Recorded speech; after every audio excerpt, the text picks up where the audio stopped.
So after talking about the different malpresentations which are present at term, now we will talk about the management of breech presentation, which is one of the commonest type of malpresentations present at birth. In this, we will talk about the antenatal management of breech presentation, and we will talk about in the antenatal period, the management of breech presentation is mainly with the external cephalic version, and then how we can do external cephalic version, and then what are some contraindications and risks of external cephalic version. We will talk all this in this section of our lecture. Antenatal management of breech presentation. Usually it's clinically suspected at or after 36 weeks. At this point, usually the obstetricians, they start looking at the presentation of the fetus, because at this point, if the position or presentation stays the same, usually they start managing about the delivery. So documents that should be at this stage present is and then important at this stage for the assessment are fetal biometry, in which the head circumference, abdominal circumference, biparietal diameter, and femur length is measured to assess whether the growth is normal or whether the size of the baby is normal or what's the weight of the baby. And then also assessment of the amniotic fluid is important, whether the patient have oligohydramnias or polyhydramnias that can lead to breech presentation. Placental site localization is important.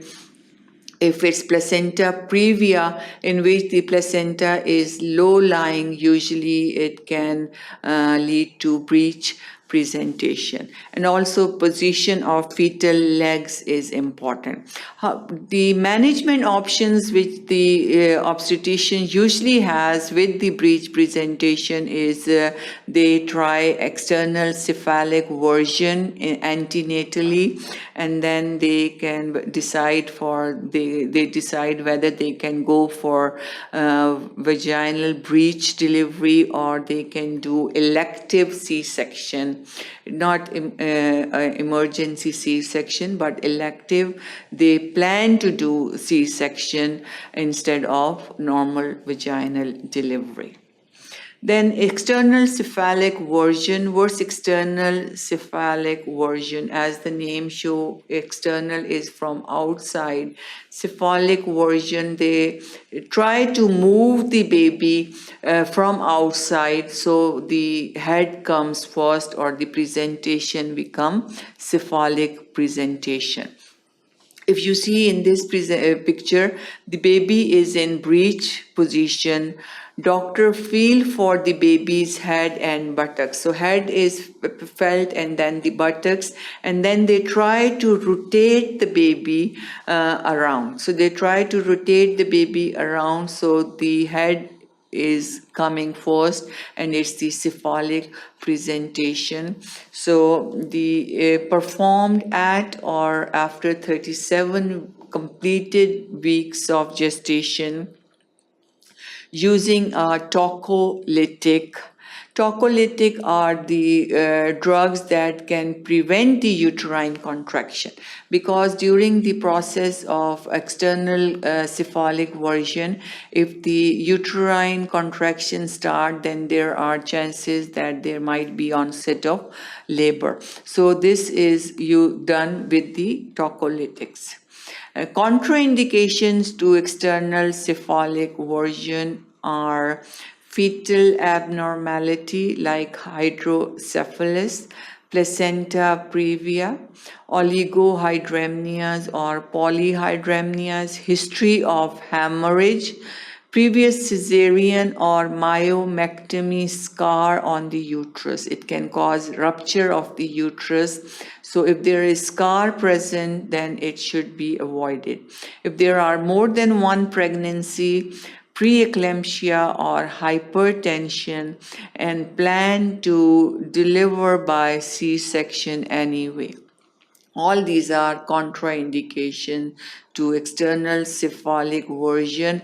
So if you see, most of these contraindications are the same as the causes that can lead to breech presentation. So all those causes, if present, sometimes like anencephaly, hydrocephalus, hydramnios, oligo or poly, then external cephalic version is not used or tried because it can cause further complications. Risks of external cephalic version or complications of external cephalic version. Here, this is the placental abruption, in which the placenta is separated from the wall of the uterus and it can cause hemorrhage and bleeding. Premature rupture of membranes. This can occur also. So, risk abruptio placenta. Serious condition can cause complications, ischemia, hypoxia of the baby, and can cause complications of cerebral or brain complications. Then we have premature rupture of the membranes can occur. Cord accident. Umbilical cord accidents can also occur with external cephalic version. Transplacental hemorrhage can occur with external cephalic version. Fetal bradycardia.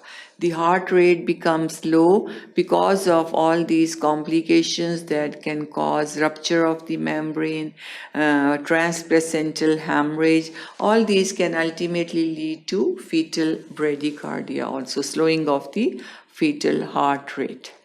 So that was all about this section, in which we talked about the management of breech presentation at term. Thank you for watching sqadia.com.